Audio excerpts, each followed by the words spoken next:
friends, welcome to Air Vlogger channel. இன்னைக்கு நம்ம என்ன வீடியோ பார்க்க போறோம் அப்படினா ஈஸியா சப்பாத்தி, தோசை, இட்லிங்கெல்லாம் வந்து டேஸ்டான சட்னி நம்ம அது வந்து 2 days 3 days ஸ்டோர் பண்ணி வச்சுக்கிற மாதிரி சட்னி செய்றத பார்க்க போறோம்.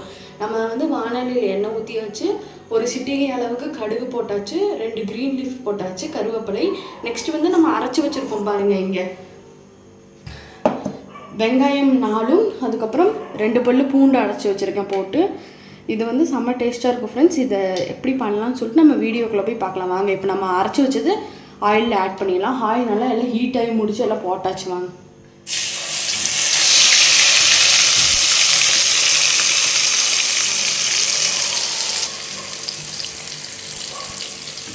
ஆனியன் ஆட் பண்ணி ஃப்ரெண்ட்ஸ். இப்போ வந்து நம்ம வதக்கி விட்டுக்கலாம்.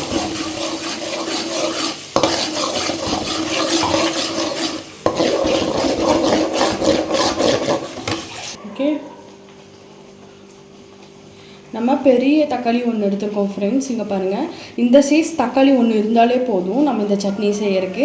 இப்போ நம்ம தக்காளி நல்லா 4 அறுத்துப்போம். அறுத்து நம்ம மிக்சியில் கிரைண்ட் பண்ணி முடிச்சுட்டு நம்ம அதில் ஆட் பண்ணிடுவோம். இந்த சட்னி நீங்கள் எங்கேயாச்சும் ஊருக்கு போகிறீங்கன்னா வச்சுக்கோங்களேன், உங்களுக்கு இப்போது சட்னி எதுவும் அரைச்சி போனால் எல்லாம் கெட்டு போயிடும் அந்த மாதிரி நினச்சிங்கன்னா இந்த சட்னியை நீங்கள் செஞ்சு ஸ்டோர் பண்ணி நீங்கள் வச்சு தாராளமாக 2-3 நாள் சாப்பிட்லாம் ஃப்ரெண்ட்ஸ். இந்த சட்னி எப்படி செய்கிறதுனா நம்ம இன்றைக்கி பார்க்க போகிறோம். உங்களுக்கு இதை அரைச்சி ஊற்றும் போது கண்டிப்பாக பண்ணுறேன் நான். இப்போ நம்ம அரைச்சி வச்சுருக்கிற தக்காளி ஊற்றிக்கலாம்.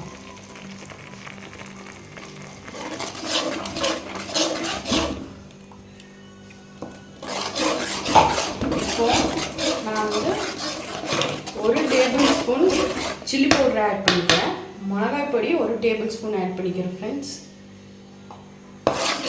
இப்போ தான் பார்த்தீங்கன்னா காரமும் கம்மியாக இருக்கும், அது இல்லாமல் அந்த ரெட்டிஷ் கலர் அந்த ஷேடு கிடைக்கும் ஃப்ரெண்ட்ஸ். நெக்ஸ்ட்டு நம்ம வந்து கல்லுப்பு ஆட் பண்ணக்கூடாது. கல்லுப்பு ஆட் பண்ணிங்கன்னா இந்த சட்னிக்கு சீக்கிரமாக கரையாது. அதனால நம்ம என்ன பண்ணுறோன்னா பொடி உப்பு தேவையான அளவு ஆட் பண்ணிக்கலாம் ஃப்ரெண்ட்ஸ். நம்ம பார்த்துட்டு நமக்கு எவ்வளோ தேவையோ அவ்வளோ ஆட் பண்ணிக்கலாம். அதனால மிக்ஸ் பண்ணிக்கலாம் ஃப்ரெண்ட்ஸ்.